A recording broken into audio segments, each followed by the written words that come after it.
The Public Service Alliance of Canada strike has entered its 9th day on the picket line with no obvious signs of progress. There are many impacts of this strike on the economy, on the people. No, but I mean on the government's payroll. How much are you saving each day? There's no number that I can bring at this time. While negotiators are looking for solutions at the table, protesters have started to cause broader impacts. Public Service Alliance members have taken their protest to the Lacolle border in Quebec. Negotiators have reached an impasse, but can the economy wait for them to reach a deal? Pedro Antunes is the chief economist at the Conference Board of Canada, and David MacDonald is the chief economist at the Canadian Centre for Policy Alternatives. Gentlemen, thank you very much for joining me. You're welcome. Dave MacDonald, let's start with you. The big picture economic impact of this strike, here in particular in the Ottawa-Gatineau region, it's a big chunk of the workforce. What's the ripple effect of this in the economy? Yeah, the regional impacts are going to be much bigger than the national impacts, which could be significant depending on how long the strike goes. You know, about 5% of all employment earnings in Ottawa, the city of Ottawa, come from people that are presently on the picket line. In Gatineau, it's much higher. It's probably 10% in Gatineau. But then you get some smaller centres. Think of like Shediac, for instance, Summerside PEI or Shawinigan. These are areas where you've got, the federal government's a big employer. Here it's 6 or 7% of all employment earnings. And so those are the areas that are going to be hit much more quickly by this economic impact. When we think nationally, the federal government's personnel line is about 2.5% of GDP. It's a big part of national income. Now, not everybody is off on strike. It's a fairly small subset of that. And so you've got about half a point of GDP there. Maybe with multiplier impacts and some of the other effects on business, you get to about 1% of GDP, which seems relatively small, except that Q2 growth, as estimated by the Bank of Canada, sits at 1%. Right. And so if the strike lasts for 3 months, now you're in the neighborhood of, you're getting potentially close to the first quarter of a recession. Right. Pedro Antunes, what's your sense of it? What is the tipping point in terms of the duration of a strike before this becomes a massive impact on the national economy? Yeah, well, I agree with David that I think the impact in Ottawa-Gatineau is going to be large. But I think if we look at this more on an annual perspective, because it's, there's all sorts of numbers floating out there. Some economists are throwing numbers that are on a monthly basis. So we get, 0.5, 0.6% on the month. But of course, if the strike only lasts a month, then the economy rebounds and you actually get a stronger growth the next month as it comes back. So if we kind of put this on an annual perspective and say, okay, well, annually, the Bank of Canada, for instance, is looking at the economy growing about 1.3%, 1.4%. The strike lasting a month would barely show up on the annual. Even the strongest estimates would suggest, not even 0.1 percentage points out of that. So, you're talking about going from 1.4 to 1.3. In the Ottawa-Gatineau area, though, you're taking out 0.1 a week. So, if the strike lasts a month, you're taking 0.4 out of the economy, out of that annual growth again, just so we get a kind of level comparisons here across the board. And so I do think for the smaller cities, for Ottawa-Gatineau, an important employer, we are going to see a repercussion to this. And of course, this is the direct impact on wages. But you get knock-on effects, certainly on the services sector that think of restaurants and other services that supply those workers. The bigger knock-on effects, we haven't seen those yet. Those could be if we do get stoppages in terms of transportation or in terms of payments to pension payments or others. Those are kind of the bigger impacts. We haven't seen any of that yet. Okay, that's where I kind of wanted to go next, David, because the localized impacts where there's a lot of federal workers, obviously the impact will be much larger.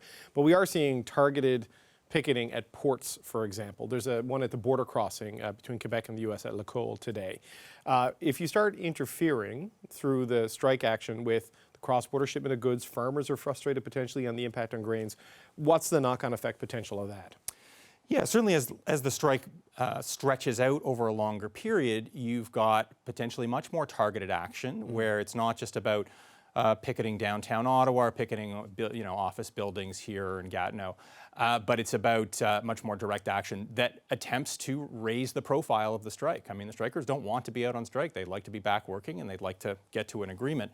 And so they're going to ramp up the pressure. So the longer the strike takes, the more likely it is that we're going to get those types of impacts, whether it's trade, in terms of ports, whether it's at airports, for instance, whether it's in terms of licensing transportation, which the federal government's responsible for, or even just a general slowdown in business access or individual access to key services like those offered by Revenue Canada.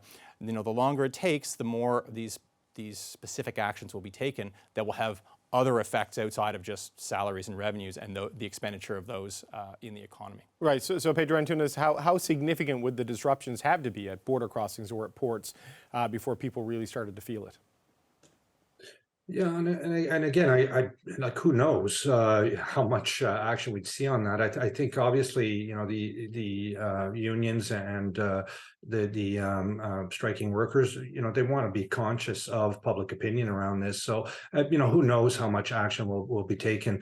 I do think those are sensitive areas, and of course, if we saw the rail strike, last year, we've seen strike action at border crossings. These kinds of things, not strike action, sorry, but other actions at border crossings, the trucker strike at the border crossings. These things have massive impacts on a daily basis on the economy. So, as long as we avoid those things, I don't see a massive kind of repercussion on overall economic growth.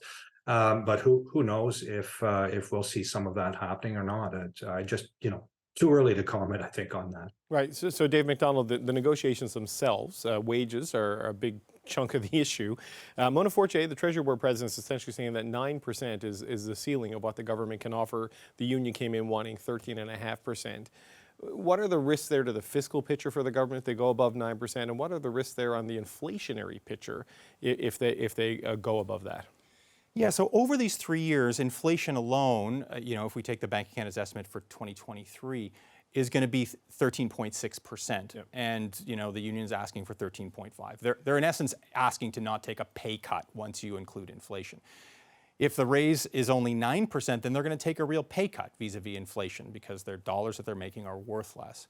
And so, this is the piece that they're trying to negotiate. Now, in terms of inflation has actually been really good for federal government revenues as well as provincial government revenues. They take it in on personal income taxes as people make more. Goods and services cost more, and therefore they take it in the GST line. And corporate profits have boomed over this period, and some of that comes back in CIT revenue. And so on the one side, there's a big fiscal uptake for governments last year, 2022, because of inflation on the revenue side, but now they will likely have to pay some of that out in higher costs on the expenditure side, particularly on the staffing line. Right, and Pedro Antunes, then you also get the inevitable slowing of the economy that is caused by monetary policy and by higher prices. But I wonder, does the government is it really at the ceiling of its fiscal room, under these circumstances at 9%, or do you think there is space to go higher given all the factors Dave MacDonald just laid out? Well, I mean, I think the government obviously has. We just saw a budget that was quite kind of let's say expansionary in some respects. Fairly significant addition, close to $60 billion added to spending over the next 5 or 6 years.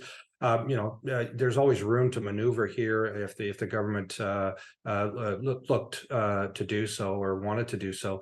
So I think the fiscal room is there. We're still running deficits. It's I think on a bigger picture, I would argue that government could have been more frugal in a situation where essentially the economy is at full employment and is inflationary, in fact.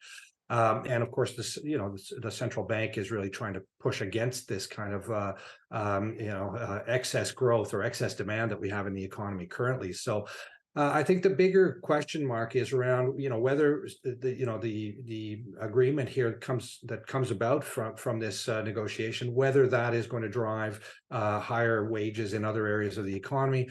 I don't necessarily think that there's going to be a massive link between the two. So I think that right now as David pointed out, the ask is really keeping up with inflation. I do think in other parts of the economy we are seeing wages kind of catching up to inflation. So we'll see where this lands, but yeah, not a big impact I think on from this on CPI overall. Okay, all right, Pedro Antunes, David MacDonald, thank you so much for your time. Thanks for having me. You're welcome.